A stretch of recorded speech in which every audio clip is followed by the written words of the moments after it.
Hello and welcome to another edition of UA Overtime for the first time this semester. I'm your host, John Dorn, alongside Jeremy and Khallid. We're bringing you the first episode of the semester. We're going to kick it off in the first quarter with a little bit of NFL action. Now that we're in week 11, the Jets, after their second victory of the season, their first since week 1, they're now 2-8. They made a quarterback change. Michael Vick, who wasn't really asked a lot of early on in the season, didn't do anything spectacular, but he has led them to their second victory of the season. Didn't really do that much to ruin the game like Geno Smith has. Jeremy, we'll start off with you. Seeing that Michael Vick is 34 years old, going to be 35 next season, what do you think the future at the quarterback position is for the Jets? As a lifelong Jet fan, I think Michael Vick, for the remainder of the year, is solid. But I think they need to go out and draft a quarterback or pick someone up in the offseason, like a Brian Hoyer or Carson Palmer, one of those free agents, even though he's hurt. I think Hoyer looks nice. If they were to draft another quarterback, like they drafted Sanchez, like they drafted Geno, is there anybody you have in mind that you would trust them to groom into a real quarterback? I mean, Jameis Winston off the field, not very solid. I don't trust the Jets molding him into a young, bright quarterback, but I see a guy like Sean Mannion from Oregon State or a guy like Brett Hundley from UCLA has a couple targets. It's solid. Do you think Michael Vick can last as the Jets quarterback? Not long term, but for the season, definitely. Yeah. He's put up some solid numbers. He's definitely been better than Geno Smith. Definitely. So. Definitely. He's more like, I feel like since his experience, like he knows how to just not try to do too much, but just stay in like at least the scheme of things and not do too much. Like I think Geno did a lot of risky plays. Yeah, especially on a team like the Jets with their personnel it's really lacking. They need someone from the quarterback position, at least in my mind, who isn't gonna try to do too much and B just ruin it by trying to do too much. So that's why I guess in the short term, Vic, knowing his role he's been in the league for a decade plus, I guess that's working for now. Yeah, definitely. Yes. So that's definitely like the more safe thing because we know that we can't really see the Jets into any playoff or championship type run this year. Not at this point. So now it's just about just having a respectable season, which the fans can at least have something to be somewhat proud of.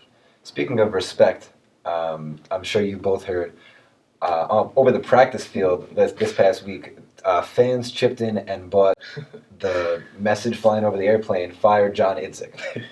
Do you think John Idzik is the guy for the job? We'll start with Jeremy. No, I do not. This guy has made multiple bad move after bad move. You have $20 million in cap space. Antonio Cromartie got $7 million from the Arizona Cardinals. If you have $20 million in cap space, why can't you go out and give $7 million to Antonio Cromartie? They need a cornerback desperately, especially Rex Ryan's blitzing defense. And Dominique Rodgers-Cromartie was out there. Vontae Davis. All those guys were out there. Darrelle Revis as well. Then you go to the draft with the wide receivers. They drafted 3 wide receivers, combined 0 catches. Martavis Bryant was a third-round guy. He's now putting up very good numbers for the Steelers. And guys like John Brown for the Arizona Cardinals playing very well. Philly Brown for Carolina playing very well, third-round guys. I'm going to play devil's advocate for a second when it comes to the cap space. This Idzik's second or third season now? It's the second season. What the Jets are this is in my opinion here, what the Jets are trying to build is something that's kind of longer term, like a long-term success model. And now that the Jets finally have cap space, unlike it was under Tannenbaum, it's kind of like a 180 how now they're not spending it. But in my mind, what if Idzik is kind of not blowing his load, so to speak, in one offseason, just with spending all of his money in one offseason? That's one reason I can kind of understand trying to maintain something that you can last, I guess. Yeah. But then again, I understand the frustration. Hey, I'm a Mets fan. I get not spending money. Do you think Idzik is the man for the job? At this point, I don't know if it could really go that bad or that wrong right now. It's still really early. Yeah. And especially this early into somebody like a GM. You have to set a foundation first, and then you're judged off what happens after you build that foundation. In my mind, early on, judging somebody in his second year of this is pretty much a rebuilding phase. I would think it's tough. I mean, also with the press conference and that whole thing. I mean, that was an abomination. That was not good. That was very bad. That was bad. And also the wide receiver spot. Bringing Eric Decker, that's your definition of number one. I mean, the guy was no show in the Super Bowl. That's not a number one wide receiver to me. Emmanuel Sanders is out there. He's absolutely killing it for Peyton Manning in Denver. To be fair, Decker is better than anybody they had last year. True, that is true. And although it hasn't worked out, the Chris Johnson move, he was trying. He was trying to get something going there. Yeah, he also made a good move with Chris Ivory. Ivory's been really solid this year. He's probably been one of the better starting running backs in the NFL. That move and Sheldon Richardson draft were only two good moves though. That's the point to bring up on Idzik. He hasn't drafted well. And that was kind of his thing. Wasn't it in Seattle that he was kind of overlooking the draft? Yeah. So, I don't know. I mean, let's get away from the Jets here because it's pretty depressing. Into a topic that's a little less depressing, but still pretty depressing in the Giants. This past week against the Seahawks, they were in the game for a long time. It was 17-17 in the fourth quarter until the bottom really fell out, and the Seahawks remembered that they were the Seahawks and they were playing in Seattle, and they opened the game up. But the Giants at 3-6 right now, they're very much on the outside looking into the playoff picture. But do you think there's any kind of hope of the Giants making some sort of run? Because we know that's kind of what they do with Eli Manning. They kind of go on these late season runs. Yeah, they do. Can that happen? I don't really feel it this year. I don't see it happening. But I actually, Coughlin, he's been doing a great job. But I think that, like when you feel like the era or a certain period is over, Coming to a close. Yeah, I think they do need to change Could be. the coaching position. Because especially at this point with Coughlin doesn't need to be coaching these teams that are so. He's at the point in his career where he's kind of seen it all, and to try to start from scratch with another mediocre team and try to build it up, I don't know if he has that in him. Yeah. Not saying he's a bad coach, just at this point in his career, it's just a lot to ask for. Sure. I think it's contingent on one thing. I think it's the health of Rashad Jennings. I think, and over his career, it's been a little topsy-turvy when it comes to health. Mm-hmm. And if he stays healthy, I think they can make a run. Not saying they will make the playoffs, but I think they can make a run. And I think it depends on the solid play of the defense. I think if they continue to play well, I think they could easily make a run. The thing with Rashad Jennings is at least in Oakland, he was never really an every down back there. I don't think. No. He wasn't really getting a whole lot of work, but he was still battling those injuries, and now we've kind of seen it already. I think it's been 3 or 4 weeks. Yeah. And I don't know, they're kind of depending on him. That's how the offense goes. Is Cruz done for the season? Cruz is done for the season. He's hopefully he'll be back by training camp. Okay. But speaking of Cruz, next season, well, one of the positives that we've taken away out of this season, regardless of the outcome, is Odell Beckham Jr. for the Giants. That guy who they drafted, I think it was 12th overall this past season, this past draft, he missed the first early portion of that season, but right now he's looking like a stud. Yeah. And next year, with Victor Cruz healthy on one side, Odell Beckham on the other side, and then you still have Ruben Randle in the slot, and if Rashad Jennings returns healthy, Giants could possibly make a run. But back to Beckham. What do you like about him, and how far do you see him going in his career as soon as next year? I don't see him going to the Des Bryant level. I see him. He's 1. I think he's 1A. Yeah. I think he has all the talent in the world to do great things in this league. Pretty sure he's 22 years old too. Yeah, it's incredible. He's got strength. He's got speed. He's got all the tools. Yeah, Beckham he looks really good. Yeah. I was gonna ask why do you think, Jeremy, that you see him at a Des Bryant level? I don't wait. Why don't you think that he could reach that level yet? I don't. I think Des Bryant has a better build. I think he's a little taller, a little bigger, a little more stronger. I think he also has a better quarterback than Tony Romo. He does. So let's say 5 years down the and line. a better running game as well. Say we're in the year 2019. What kind of receiver does Beckham project as? If you had to spitball 5 years down the road. Maybe a Larry Fitzgerald. Okay. A little smaller, I'd say. Maybe. Yeah, a little bit smaller. I was gonna say Marshall. Brandon Marshall. Yeah. In terms of production, he could be. Yeah. All right. So that does it for the first quarter. NFL actions in the books. Next, we'll move on to Monday Night Football in the second quarter. Step 1. Notice the situation. That means noticing what's around you. And paying attention. Ask yourself, what's going on or what's happening? And if the situation calls for it, Ask the person, are you okay? Step up. Step 2. Interpret the situation as risky. I would ask myself, what just happened? I might think, did someone get hurt? I would notice if the situation seemed dangerous. If I was out, I might tell a friend, I'm really worried. He doesn't look like himself. Yeah, or she seems upset. Something's up with her. Yeah. Step up. Step 3. Choose to take responsibility. I should do something. Yeah, it's up to me to do something. I will take responsibility. Step up. Step number 4, know how to help. It's about knowing what to do. Knowing where to go. Knowing who to call. It's about knowing, I can do something. Step up. Step 5, decide to take action. Let's make a difference one person at a time. Step up. 站出来 Intervenir. תעזרו אחד לשני. Vies Brosta. Step up, you Albany. Step up, you Albany. Step up, you Albany. Step up.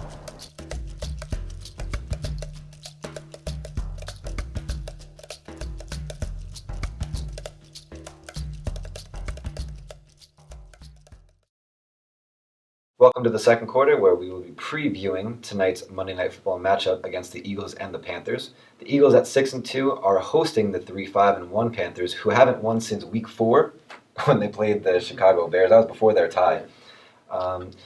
Starting at quarterback for the Eagles is Mark Sanchez. So, you guys, Mark Sanchez, Can't keep Sanchez down. starting quarterback. Yeah. What do you guys think? I think Mark Sanchez. I think he has some capabilities of being a short-term answer as a quarterback in the NFL. I think he'll be able to win this game tonight against the suspect Panther defense, who you can see is missing Greg Hardy, On the a field. whole lot. They just haven't been as good as last year. Kuechly hasn't been as good as last year either. They were one of the more pleasant surprises last year with Yeah. how solid that defense was, Yeah. and this year it's kind of all disappeared. Yeah. The balloon's deflated. Sanchez, just kind of agreeing with what Jeremy was saying, that he's really can be very good, have these short spurts of short time, real efficiency and does good things. And then with the long term, it's just, you can't ever think of Mark Sanchez, I think, as long term anymore. It's pretty much exactly what we saw with the Jets. How in that short term, his first 2 years, he wasn't great. He was good, and he did everything the Jets asked him to. He managed the game, and they got to back-to-back AFC Championship games. But relying on a guy like that to be your answer over the course of several years, I don't know. It's tough. But the thing with Sanchez is he's going to be a free agent after this year. Okay. So if all it takes, as we saw at Matt Flynn a few years ago, all it takes is one game to get you paid again. Yeah. So All it takes is one stupid team to. yeah, you're right. Like the Seahawks back then. I think that was the year where they brought in Matt Flynn to be their starter. Yeah, and Russell Wilson took over. He took over Tavares Jackson and Matt Flynn. He was a third string going into that year. Yeah. But getting back to this matchup, with the Cowboys winning their game this past week, the Eagles need to win to maintain control of this division. And speaking of the suspect defense of the Panthers, the Eagles are just ranked 24th in total defense now. And with Cam Newton under center for the Panthers, although he hasn't lately, he's liable to go off whenever he wants. Yeah. So, considering all that, who do you guys have tonight? I'm going with Cam and the Panthers. Yeah.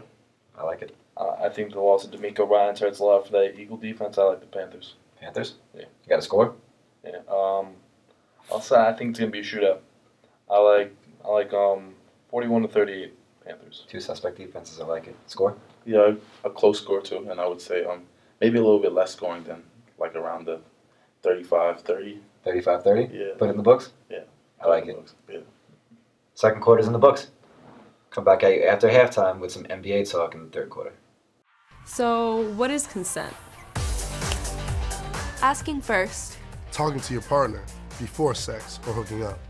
Both partners choosing to have sex. Respecting yourself and your partner. Okay. Asking first and respecting the response. Asking again before going further. When your partner says yes.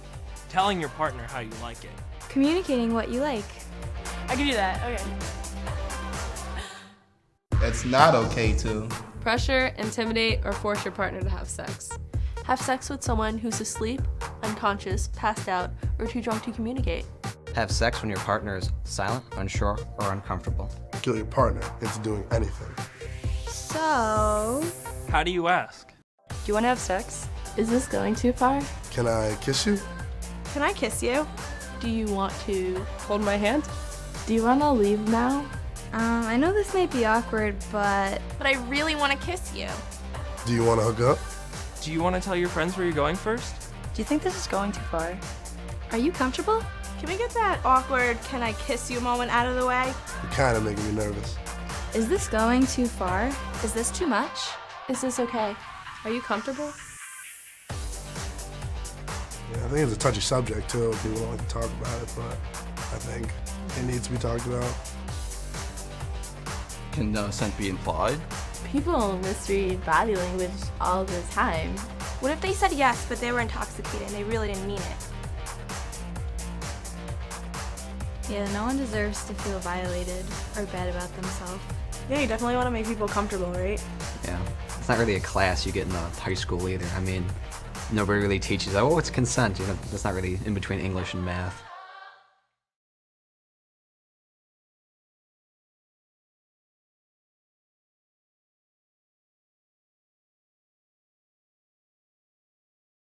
Welcome back to the third quarter, where we'll be discussing the Knicks and the Nets in their early goings of their season. Start off with the Knicks. They're 2-5 in Derek Fisher's first season as NBA coach, in a season where not a whole lot is really expected of them in the early stages of Phil Jackson's rebuild. Carmelo Anthony has struggled a little bit. He's averaging 20 points, only shooting 38% though. So injuries are still playing a part right now. Jose Calderon hasn't played yet. Pablo Prigioni's missed a lot of time, which is leaving their point guard position really upset right now. Just what do you guys make of the early season? I think once Jose Calderon comes back, I think that'll make a huge difference. He's a perfect point guard fit for Phil Jackson's triangle system. I think Derek Fisher needs to stop playing Jason Smith. That's interesting. I just don't think I like him. I don't think he should be a starter. I like Quincy Acey starting. He brings some energy early in the game. I like Maury coming off the bench for that second unit. I think he should play more down the stretch as well. Okay. With the Knicks, I think that having Calderon back is really going to be a big deal. Yeah, for the offense, going to be great. When he's good, he's really good. And the whole Knicks is I just think that right now they're kind of getting accustomed to something new. Like, you can do a lot of things in practice, but the game is always a different situation. Especially with the triangle. Yes, absolutely. And then I don't think it's really affecting Carmelo. I just think that all good players go through their humps and their downslides, but Carmelo is a great offensive talent, so he'll pick it up. Especially in the system, it's pretty much tailor-made for him. You saw Kobe thrive in the system, MJ, all that kind of isolation talent. That's where this really thrives. I think that the Knicks are going to reach a spot where they just start winning a lot of games. I just think they're right now going to hit stride. Yeah, the triangle becomes more natural and stuff.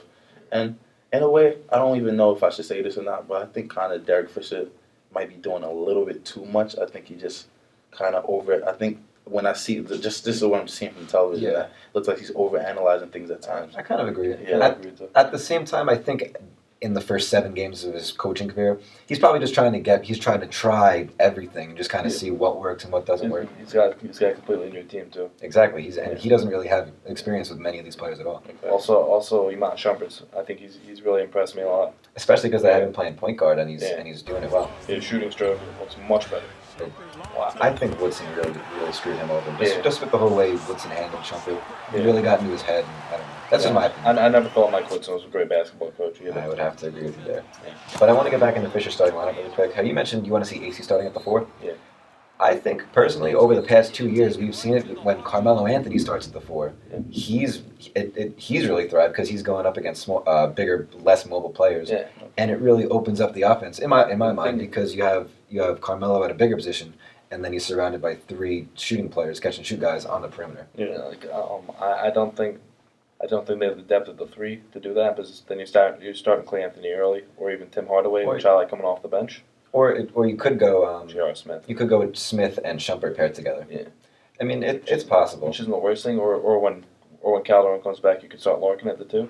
You could, Because also when the Knicks have started 2 point guards, they 2 years ago they did it with Felton and Kidd, and then Felton and Prigioni when they were started. Yeah. It just helps the ball movement, and especially in the triangle. Yeah. If you have a guy like Carmelo Anthony who tends to stop the ball every now and then, if you have point guards, especially 2 of them, who can move the ball, it might help things out.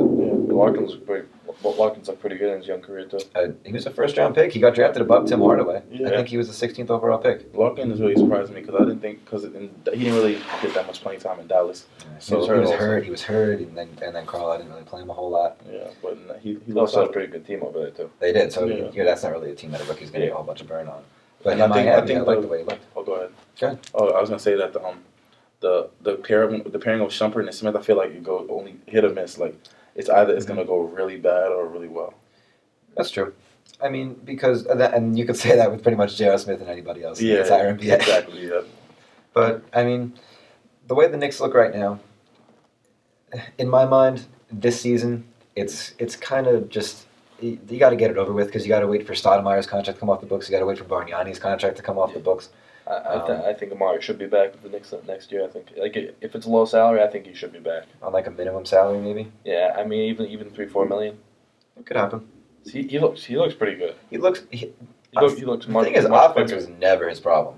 He would even if it was ugly, he's always been able to. Even lately, just pound it down in the post, which he wasn't really a post player in Phoenix. He's kind of reinvented himself in that regard. He's now he's capable of just getting down and dirty and scoring. Yeah, if they're going with Olajuwon a couple summers ago. You see it. You think he pulled off a dream shake the other night. Yeah. He can't just jump over people anymore. Yeah, he can't. He physically can't do it. But my question to you guys is, with the depth of the East as it stands now, how there's not the East isn't good still, but there's more talented teams there. Yeah. Probably teams that are better than the Knicks. Do you think it would be in the Knicks' best interest to maybe kind of, I don't want to say tank, but try to prepare for the future now that they actually have their own first-round pick this year? They didn't trade it away. Mm-hmm. So would it be in their best interest to kind of take it easy and plan for the future, get a solid pick? I wouldn't say that. No? I would say that even though it's like I think they're gonna get a spot where they start doing really well, and with Phil Jackson, I can't really see you going too much wrong where you're going into the tank. You think they can make the playoffs? I believe they can make like a low playoff spot between the 6 to 8 range. Yeah, depending on how they play. It could happen. It could definitely happen. I have in my head there's like 5 teams that are just solidly better than them. You're right. If I had to guess right now, I'd probably put them at like maybe the 9, 8, 7 range, like on the cusp. Yeah. What do you think? Do you think they should try to go for it, or is it better off to just plan? My policy when it comes to tanking, I think, has to be a LeBron James, like a LeBron James type, like a once in a generation type talent, once in 20 years talent, like a Wiggins. Yeah. But I think this Knicks fan base has been tortured. I think they want to see a decent year. I think you got to give it to them. You're right. Can't argue with that. Yeah. I don't see Jaleel Okafor being that once in a lifetime talent. Yeah. You're right. We're going to move it across town to the Nets, who have had a little bit more success than the Knicks have this season. Mm-hmm. They're sitting over at 4-2 right now. Darren Williams finally looks healthy. Brook Lopez is healthy for now. Lionel Hollins taken over this year, he had a whole bunch of success in Memphis. So, what do you guys make of what you've seen from the Nets so far? I think the defense has been a lot better under Lionel Hollins. That's one thing. Yeah, that's his thing. Yeah, that's what he emphasizes as a head coach. And I think Darren Williams, him healthy, looks really good. I think the bench has been really good too. Allen Anderson. They're deep. They have a lot of guys. They have Jared Jack too. Yeah. Karolinko as well. A lot of guys. Lionel Hollins, he's a solid coach, defensive guy, had success in Memphis. I'm a little bit biased when it comes to Brooklyn since I am from Brooklyn. Okay. So I think that the Nets will do well. Everybody being back, everybody being healthy. KG, older guy, but he still got a little bit in the tank that he can help, especially on the defensive side. And if I would say like something towards the future, I would say that the Nets have a better all-around season than the Knicks. Okay. Like you said, agree. With Garnett being 38, Darren Williams is 30 now, Joe Johnson 33, Brook Lopez, he's young, but he's had a whole bunch of health problems already. Do you think Lionel Hollins can take this team farther than Jason Kidd took last year's team, who made it to the second round? That's tough. But I think he can at least match it this season. I think he can at least go to the semis of the playoffs with this team. But to go to the Eastern Conference, those teams like Chicago and Washington, they're in a different tier. Yeah, it's gonna kind be of tough. And young guys all across the board on those teams. Yeah. Yeah. So it's gonna be the just Nets, to last and make it there. It's gonna be tough for the Nets. Exactly. Because the Nets, the Nets has guys that have been all-star caliber players, but just mother time, you can't fight it. All those games will wear on somebody. All those minutes. Yeah. Yeah, I think I agree with him. I think I agree with Khallid.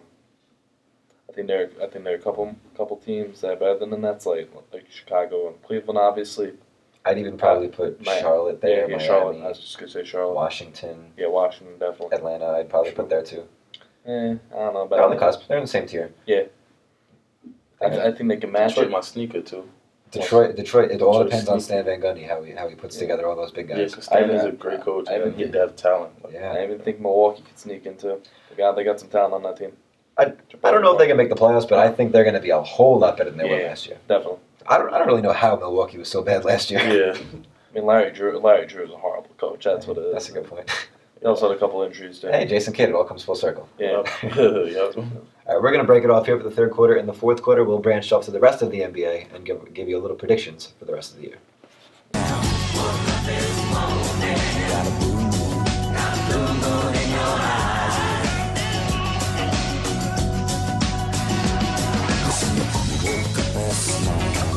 The world turned upside down. Lord of those things ain't been the same since the blues walked in our town. But you want in a million, cause you got that shotgun shine, shade my light, bone in the red sun with a blue moon in your eyes. Woke up this morning, got yourself a gun, got yourself a gun, got yourself a gun. Los Soprano. Welcome back for the fourth quarter where we're discussing the NBA as a whole, give you some predictions, but start off with how LeBron shook up the entire makeup of the league this past summer when he came back to Cleveland, really balancing out the East and shaking up the whole league as a whole.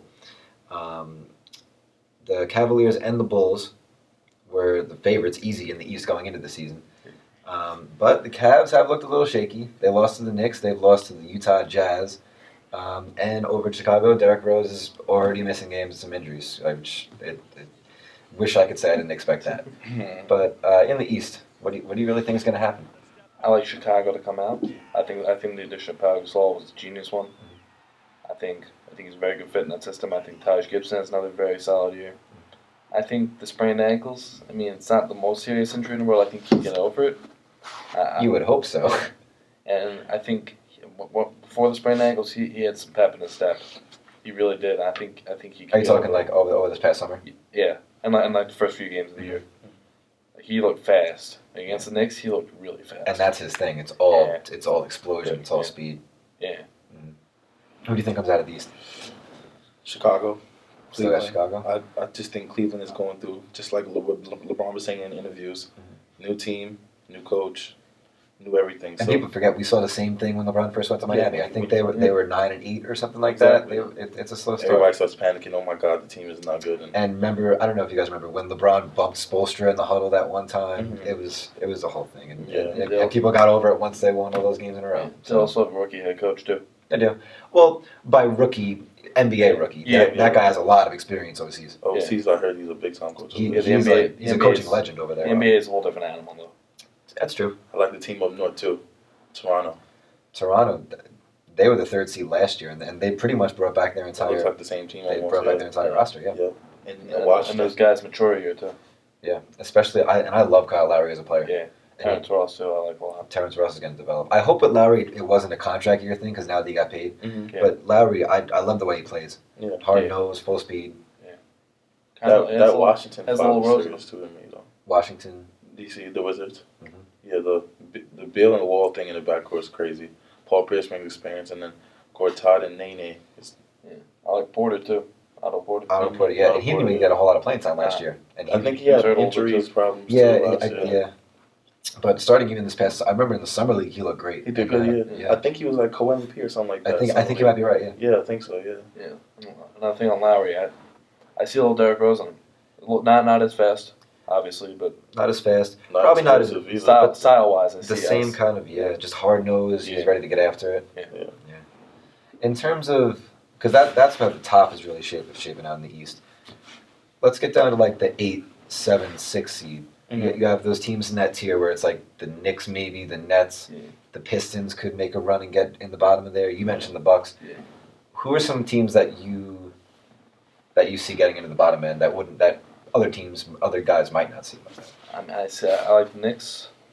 I think the Bucks, as I said previously, and if I had to give you another sleeper, maybe say Boston. Okay. With Rondo and Smart. Fair enough. Yeah. Jeff Green. Because that Rondo and Smart pairing, although the rest of the roster is really developing, if they can, it's going to be tough to keep those guys long term. But it's intriguing to see how they can. I would say the bottom tier. I would say like a Knicks again, but so we both have the Knicks in the playoffs. Yeah, yes, I have the Knicks in the low. I have the playoffs. Knicks. I'll say Detroit. Detroit's in there too. And possibly if Hibbert and West can like dominate together with the absence of Paul George, and if some miraculously Paul George comes back around All-Star break or something like that, and those two big guys hold the fort until then, Indiana could be, I think, a lower tier. We're going to move over to the West, where everything is turned upside down. Maybe not quite, but with the Thunder I think the Thunder have 7 healthy bodies right now. Kevin Durant, Russell Westbrook are both out until December. The San Antonio Spurs, they you can never count them out. Yeah. But at some point, you got to think maybe they're gonna slow down. By the time. Yeah. Right. Like we said. But who do you see at the top of the West? Like maybe like a 1, 2, 3. The 3 top dogs right now, I think hands down, is Houston, Golden State, and LA Clippers. I was just gonna mention Houston, Golden State. Yeah, they're going on a tear. Those 3 is just on another level right now. And at least me personally, I expected Houston to really fall off a little bit this year because they lost Chandler Parsons, they lost Jeremy Lin, they lost Omer Ashik.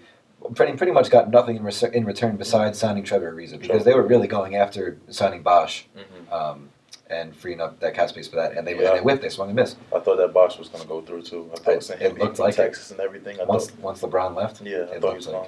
But then when LeBron left, I feel like he saw that as even a bigger opening platform in Miami. Yeah.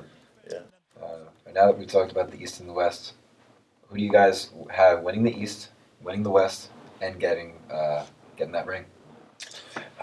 Some options. I would want to say Chicago East.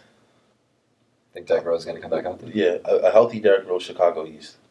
Unhealthy Derrick Rose, I'll say Cleveland. But for the purpose of the question, I'll say Chicago. Okay. And then West Side, I'm a big James Harden fan. I know he can't guard that wall right there, but he is. Him and Dwight are just. I just feel like it's gonna be. It's like about time that like they reach that part. Ariza is a good 3 player. They have Terrence Jones, Patrick Beverly. Beverly is a hard nosed defender. Yeah, like I love that. He's not afraid of anybody out there. Yeah, it's incredible. So I would say for my picks it would be a Chicago Houston championship, and then my boy Harden brings it home. Yeah. With Harden, you mentioned him. It's crazy to think that last year was his 2nd year as a starter in the league. That's crazy. It's incredible. Yeah. It's crazy how good he can possibly get with the ball in his hands. Yes. And out of the East, I like the Bulls. But out of the West, I like Los Angeles. Not the joke. not the one in. I was about to say Kobe. Not the joke that is the Los Angeles Lakers. But I like the Clippers. That team is an absolute laughing stock. I like the Clippers though. So both Clippers in that final. Yeah, I like the Clippers. I like the Clippers winning. I like CP3 winning the MVP this year. I like it. CP3 MVP. Yeah. Yeah, he's another one that I think is opposed to a championship game. Yeah, even I think him or Blake Griffin. Blake Griffin's game is expanding. That's true. Real quick, MVP. MVP season. Oh man, can't be LeBron no more. I would say, wow, this is so hard. So many. Ooh, I would say Chris Paul. Chris Paul. I'm gonna throw a wild card out there. I'm saying Anthony Davis wins MVP. Wow, that's a good one. I should have thought of that. That's a good one. I like him as most improved, but by most improved, I think he can possibly be the 3rd best player in the league by the time the season's over with. Yeah. He's that crazy. Yeah. He's 22 years old, man. Yeah. He's that type of player. Yeah. He's really insane. I would say if the Pelicans have a good season, I would agree with you too. Okay. By good season, you mean making the playoffs? Yeah, like at least playoff type team and thing. Yeah, I would say that he'll be They there. don't have much around. playoffs. Let's be real. That's true. Yeah, and they got to stay healthy too. Yeah, that is true. Pelicans are interesting. Pelicans are going to be really interesting because that conference is so deep. I'll throw out a wild card to the Mavericks, who improved a lot. Yeah, Chandler Parsons, Tyson Chandler. Yeah, a lot of Monte Ray Felton All-Star game. Monte Ellis. Yeah, it's about time he should make the All-Star game by now. It could happen. He's legit talent. On that roster, with as good as they're probably going to be. Mm-hmm. Even Ray Felton as a backup point guard. I don't want to talk about Ray Felton. On that note, we're going to end this. We'll hit you with overtime next, as we will discuss our favorite moments from when we were gone over the semester. Allow me to reintroduce myself. My name is Ho, H to the OV. I used to move snowflakes by the... Hi, I'm Zach Horowitz. And I'm Phil Joseph. This is our new show on ATV. It's called Capital Collegiate Sports. For everything UAlbany sports and the whole realm of college sports, this is the show for you. So if you bleed that purple and gold, or if you're just a fan of the excitement and epicness that college sports bring, and this is a show that you gotta check out. CS. My homie Strick told me, dude, finish your breakfast, so that's what I'ma do. Welcome back to Overtime, where we're going to be discussing our favorite moments that happened when we were not in school over the summer. Jeremy, let's start with you. I'd probably say Madison Bumgarner in that playoff run, and also Carmelo staying back in New York. Those are your two guys. Your two moments. Yeah. So return of Derrick Rose to competitive basketball. So the whole USA Vegas thing, very fun game until the horrible Paul George injury that we all know about. If I had to pick a best moment, it would undoubtedly be when the Knicks ridded themselves of Raymond Felton, who tries to pass off for being an NBA basketball player, but he's really just like a roly-poly bug that doesn't really know how to do much of anything at all. Oh man! But yeah, that's that. All he does is eat donuts. Yeah, he just eats and he doesn't really do anything productive. Wow. Yeah, so that's Raymond Felton. Yeah. Enjoy him, Dallas Mavericks. We're going to lead right into final thoughts. My final thought has to bring it back to something we didn't talk about today, which is Major League Baseball and the New York Mets, who have been a laughingstock pretty much over this entire decade. I know where you're going. Because the ownership refuses to spend money, and that's just the way it works. That's what Mets fans are being forced to live with. But now that Matt Harvey is coming back, Noah Syndergaard is coming up, the pitching staff is ready to go. They have the pieces that they can trade off to get to fill one of their holes, which they have many of them. And if this summer the Mets do not finally make a move that involves millions of dollars to fill one of their many needs and possibly even make the playoffs, I know it sounds crazy, it's the end of the line, and the Wilpons got to go. And I also want to give a shout out to my New York Islanders, who are playing very, very good hockey right now. Second in the Atlantic Division, Metropolitan Division. And the realignment, it's getting over. Yeah, and they're looking very good. Brock Nelson, John Tavares. They got a nice little young core. Khallid Poso as well. Playoff team. Yeah, definitely. Yep.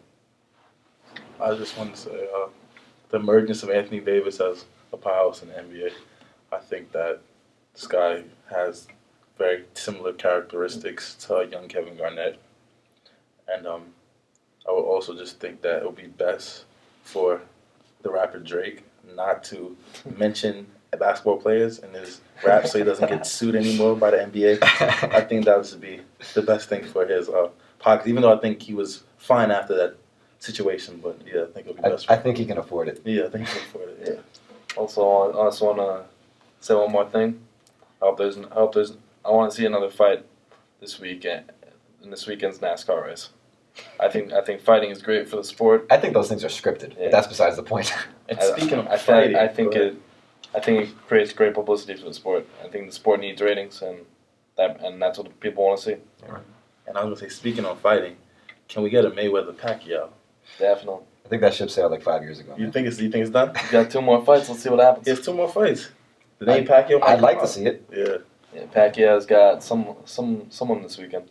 Oh, really? Yeah. Okay. Forgot his name. All right, while we talk about the next Pacquiao fight, we're going to cut it off here. Thank you for joining us for our first edition of the semester of VA Overtime. Be sure to catch us next time.